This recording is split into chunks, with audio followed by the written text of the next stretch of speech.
Oh, tapi dia punya radiator comel Standard lah semua ni. Yang mana bos? Ni isi air, dia function dia gini. Ni kita letak air kan, letak coolant. So nanti air dia akan pusing gini tau.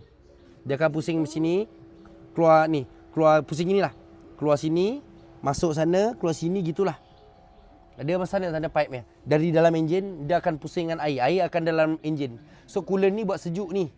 Dia kan kipas sejukkan air dalam ni macam tu, blower semalam. So air akan pusing masuk ke enjin untuk sejukkan enjin. Sebab tu paling bahaya bila pipe, bukan ni lah, pipe ni bocor, sini ada bocor. Lepas tu temperature kau naik, itu gunanya kalau temperature naik tu artinya apa? Enjinnya panas. Kena tukar air cooler lah. Air cooler, ya. Abang kalau abang yang serviskan, abang buat do the best. Abang tak pernah kena penyakit air cooler lagi. Sebab aku jenis alert dekat ni, temperature. Dan juga aku kadang buka, aku tengok getah ni dulu. Getah ni keras tak keras. Getah ni keras tak keras atas bawah aku tengok. Ni penting. Lepas tu kadang hidup kan kita run, kita tengok sapu sabun ke apa, tengok ada tak gelembung-gelembung ke apa.